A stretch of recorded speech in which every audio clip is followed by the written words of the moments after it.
बिस्मिल्लाहिर्रहमानिर्रहीम। अस्सलाम वालेकुम नाज़रीन, आप देख रहे हैं राय साकिब डिजिटल मीडिया। नाज़रीन, वज़ीर-ए-आला पंजाब को लेकर लाहौर हाईकोर्ट वाला सारा मामला, गवर्नर पंजाब का खत, मैं उसकी तरफ सारी डिटेल में आता हूँ। लेकिन इससे पहले कि मैं आगाज भी करूँ आज के वीलॉग का, मैं एक चीज आपको याद करवाना चाहता हूं कि मैं पहले दिन से एक चीज कह रहा हूं कि जो वोटों से आता है वो वोटों से जाएगा। फिर से कहता हूं, जो वोटों से आता है वो वोटों से जाएगा, उसको भेजने का और कोई तरीका नहीं है। आइन में तो नहीं है, फिर आप वैसे भेज रहे तो भेज लें। अब आ जाते हैं केस की जानी।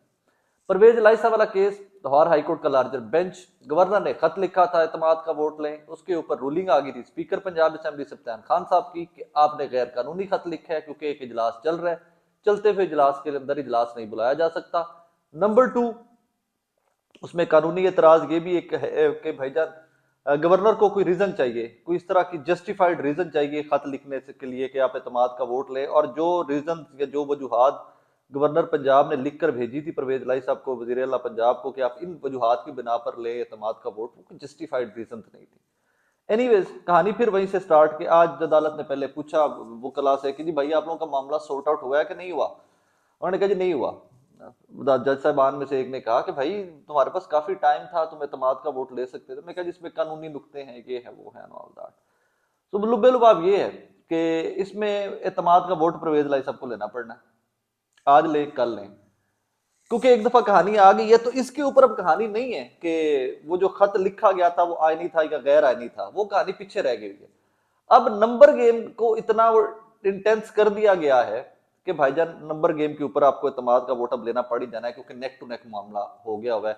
मोमिना वहीद साहिबा ये वो, और उसके अलावा कल फवाद चौधरी साहब ने खुद कह दिया कि उनके 5 MPs को 1 अरब 20 करोड़ रुपए का रेट लगा है। तो कहानी खराब हो गई हुई है। इसको मजीद मैं कैसे, और एक और चीज नाज़रीन, पंजाब का वजीर अला तख्ते लाहौर काफ लीग के अलावा कोई बंदा नहीं बना सकता। काफ लीग नून के साथ चली जाए उधर से बना लेगी, काफ लीग तरीके इंसाफ के साथ चली जाए उधर बना लेगी, तरीके इंसाफ या नून लीग अकेली इस टाइम पे पंजाब का वजीर अला नहीं बना सकती। नंबर गेम वो है। सो सारे का सारा जोर जो लग रहा है ना, वो मोनस इलाई, परवेज इलाई और शुजात हुसैन साहब वगैरह पे लग रहा है। इन साहबान के ऊपर सारे का सारा जोर लग रहा है। अब बड़ी डेवलपमेंट इसमें क्या है, जरदारी साहब आपको पता है कि मायूस होकर लौट गए, पहले एक दफा, 2 दफा लौट गए बेचारे। एक दफा पहले आए तब हमजा साहब बन गए, फिर आगे से फारिग हो गए, परवेज लाई साहब चीफ मिनिस्टर बन गए, फिर अब दोबारा अब अटेम्प्ट उन्होंने पिछले हफ्ते से कोई अब ली आकर यहाँ पर बैठे रहे 10 दिन पहले, कहानी फिर नहीं बनी, काफली के MPs नहीं तोड़ सके वो। अब तीसरी दफा जरदारी साहब लाहौर आज तशरीफ लेके आ रहे हैं और फुल फ्लज लेके आ रहे हैं कि जी लाओ लश्कर के साथ आ रहे हैं, कि मतलब रोड़ दो, हर शह ला दो, लेकिन एक करी हमजा वजीर आला बनाया जाए।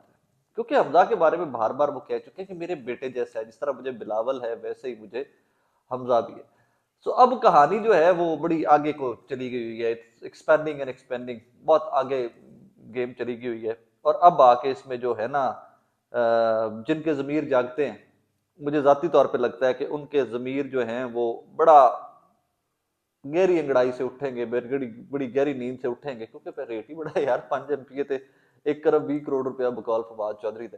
पैसे ही बड़े हैं, गिनते गिनते बाकी जिंदगी बेचारों की गुजर जानी है। लेकिन फिर वही बात कि सियासी करियर सारी जिंदगी के लिए सियासत की कब्र में दफन होना है, या आपने ग्लोरीफाइड हीरोज बनकर के हमें अप्रोच किया गया था और अपने बच्चों को कहानियां सुनानी है कि हमें इतने पैसे मिलते थे और हमने जमीर की आवाज सुनी थी, हमने पाकिस्तान की आवाज सुनी थी, हमने गंदी सियासत नहीं की थी, हमने खानदानी लोग होने का सबूत दिया था, ब्ला ब्ला ब्ला ब्ला ब्ला। इसमें एक और चीज नाजरीन बड़ी काबिल गौर है, वो ये है कि राना सनाउल्लाह साहब ने आज फरमाया, मैं इस्लामाबाद पंजाब की हुकूमत लेकर जाऊंगा, मैं यहाँ का यहाँ बैठा हुआ हूं, मैं इसके बगैर नहीं जा रहा। अब मुझे नहीं समझ आती, मैं इस चीज के ऊपर पहले दिन का शोर मचा रहा हूँ या आप लोग के गोशगुजार कर रहा हूँ कि राना सनाउल्लाह साहब के पास ऐसी कौन सी गिद्दड़ सिंगी है। फिर वही है कि आप मोहन सलाई साहब के दोस्त को 4 दिनों के बाद डाले आके छोड़ जाते हैं, तो इसी किस्म की कार्रवाइयां हैं। और तो राना सनाउल्लाह साहब ने कोई वोट तो खुद से डाल नहीं देने, या तारड़ साहब ने बैठकर गैलरी में वोट तो डाल नहीं देने कि जी परवेज लाई के मद्दे मुकाबले इनके वोट डाले जाएंगे MNAs के और वफाकी मुशीरान के, तो उससे बन जाएंगे वजीर आला पंजाब इनके। ऐसा कुछ नहीं हो रहा। कहानी क्या हो रही है, जोड़ तोड़ हो रहा है, जोर लग रहा है, केसेस खोले जा रहे हैं, फाइलें निकाली जा रही हैं कि फलाना MP के करप्शन की फाइल कड्डो, क्या है FIR पीछे ला दो। यही सियासी टूल्स होते हैं और इन्हीं के ऊपर ज्यादा जोर लगाया जाता है। दो कि इट्स वेरी अनफॉर्चुनेट, मैं बड़ा सख्त खिलाफ हूँ इस सारी कार्रवाई के कि सियासी जोड़ तोड़ और इस किस्म की कहानियों के अंदर ये नहीं होना चाहिए कि आप लोगों की जातियात पे, लोगों के खानदानों पे जाएं एंड ऑल दैट। लेकिन मैं फिर एंड में एक चीज और आपके गोश गुजार करूं कि भाईजान, परवेज इलाही के अलावा, काफ लीग के 10 वोटों के अलावा पंजाब में हुकूमत नहीं किसी की बन सकती। अब जब मैं आपसे गुफ्तगू कर रहा हूं, एदे जोर ला लो, उत्ते हो जाओ, थल्ले हो जाओ, इधर हो जाओ, उधर हो जाओ, तहरीके इंसाफ के 3 से 4 एमपीएस गायब हो, उनका जमीर जागे, या काफ लीग के 3 से 4 एमपीएस गायब हो, क्योंकि 188 का नंबर रह गया हुआ है अब तहरीके इंसाफ के पास। 186 वोट्स उनको चाहिए परवेज इलाही को वजीर अला रखने के लिए, 186 वोट चाहिए, और 2 वोटों का सिर्फ फर्क रह गया हुआ है। अगर 2 वोटों के मजीद जमीर जाग जाते हैं, 2 लोटों के मजीद जमीर जाग जाते हैं, या नोटों को देखकर लोटों के जमीर जाग जाते हैं, तो फिर मेरे पास उसका कोई सच कोई उसकी समझ नहीं आती कि फिर असं किड़े मुल्क रहने पे और यहाँ पर सियासत किस चीज की हो रही है। लेकिन लाहौर की फिजा में कल रात से एक गुफ्तगू चल रही है कि कुछ नोटों की वजह से कुछ लोटों की जमीर जो है वो जाग चुके हैं, और वो 2 से ज्यादा है। मतलब एक तो मोमिना वहीद साहब है जिनका 5 करोड़ रुपया आपको पता है, मैंने पहले भी गोशुजार किया। तो कुछ और लोग हैं कि जिनके ऊपर काफी ह्यूज किस्म की इन्वेस्टमेंट की गई है। यही वजह है कि ग्रीन सिग्नल जरदारी साहब को मिला और जरदारी साहब लाहौर में आकर बैठने लगे कि भाईजान आ जाए, हमने आपकी फील्डिंग सेट कर दी है, छक्का आप आके खुद मार रहे हैं। छक्का यही मारेंगे कि मतलब जरदारी साहब जरा फिर पैसे वाले आदमी है, बड़े आदमी है, लोग उनके ऊपर एतबार कर लेते हैं। दो के कुछ लोगों ने पिछली दफा एतबार करके बैकआउट भी किया था, बयाना शाना पकड़ कर फिर भी बैकआउट कर गए थे पिछली दफा, मैंने पहले बताया है आपको पिछले व्लॉग में एक में। अब वही कि आपके और मेरे मसाइल का इदराक किसी को नहीं है, आपके और मेरे मसाइल का हल इनमें से किसी के पास है नहीं है, और आपको और मुझे उलझाया हुआ सिर्फ एक चीज के अंदर गया हुआ है कि भाईजान election election election, Punjab Punjab Punjab Punjab Punjab. जरा सोचे ना कि पंजाब में जब हमजा बने थे वजीर आला पंजाब, तो उन्होंने कौन सी दूध और शहद की नहरें बहा ली थी पंजाब के अंदर। बाप वजीर आजम था, बेटा वजीर आला पंजाब था, तो कौन सी बहुत बड़ी तब्दीली आ गई थी।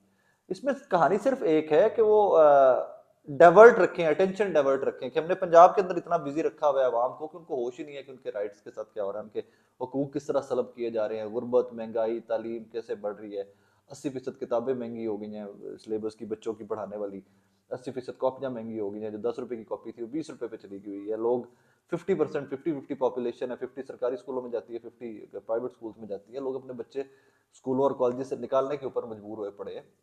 वो लोग खुदकुशियां कर रहे हैं, आटे की लाइनों में लगकर लोग मर रहे हैं। लेकिन यहाँ पर पंजाब की हुकूमत हमजा शहबाज को ट्रे में रख कर देना, क्योंकि जरदारी साहब का बेटे जैसा है, क्योंकि मियां नवाज शरीफ साहब ने कहा था कि मैं वापस तब आऊंगा।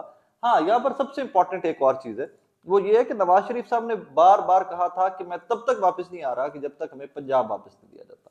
मेरी जाती राय ये है कि उनको लगता है कि पंजाब एक गारंटी है, अगर पंजाब उनको वापस मिल जाता है तो वो थोड़े सेफ एंड साउंड फील करेंगे। लेकिन उनको पता नहीं कि पंजाब हुकूमत या फेडरल हुकूमत जो है ये उनको बचा नहीं सकती। ਜਦੋਂ ਭੈੜਾ वक्त आता है तो फिर आ ही जाता होंगे, तो माजी च भी इंज ही करके होंगे होंगे। बाप वजीर आजम थे तो भैड़ा वक्त आप पे आया था, उठा के सऊदीया भेज दिया था जेल से। तो बहरहाल things are not very good, but एक चीज उसमें जरूर है कि परवेज इलाही वोटों से आए थे, वोटों से जाएंगे।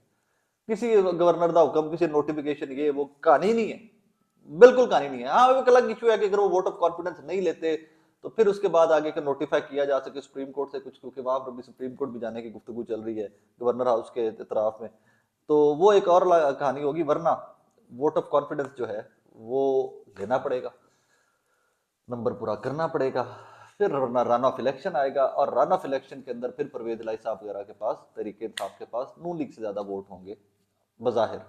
तो देखते हैं बाकी व्हाट हैपेंस, क्योंकि उसमें बड़ा मार्जिन है नून लीग के, आजाद अरकान, पीपल्स पार्टी के, ये सब मिलाकर अगर पीपल्स पार्टी और अगर काफ लीग और तरीके इंसाफ के 2-4 एमपी ऊपर नीचे हो भी जाए, तो फिर भी तरीके इंसाफ और काफ लीग के पास मेंबरान असेंबली ज्यादा है, फिर भी परवेज इलाही साहब वजीर आला बन जाएंगे दोबारा से रन ऑफ इलेक्शन के अंदर। लेकिन यहाँ पर टेस्ट इस वक्त उनके एतकाद का है, टेस्ट इस टाइम उनकी स्टांस का है, टेस्ट इस टाइम उनकी हिम्मत का है कि परवेज इलाही साहब, मोनिस इलाही साहब किस हद तक करते हैं, रेजिस्ट करते हैं। क्योंकि वो तो बार बार कह रहे हैं झूठे ने झूठे ने झूठे ने, शरीफ जड़े ने झूठे ने, रंगबाज ने ड्रामेबाज ने। तो यह ना हो कि सवेरे उठो तो ड्रामेबाज लीडर बन जाए और परवेज इलाही साहब पंजाब के वजीर उस तरफ से बन जाए। दुआ में याद रखिएगा। अल्लाह हाफिज।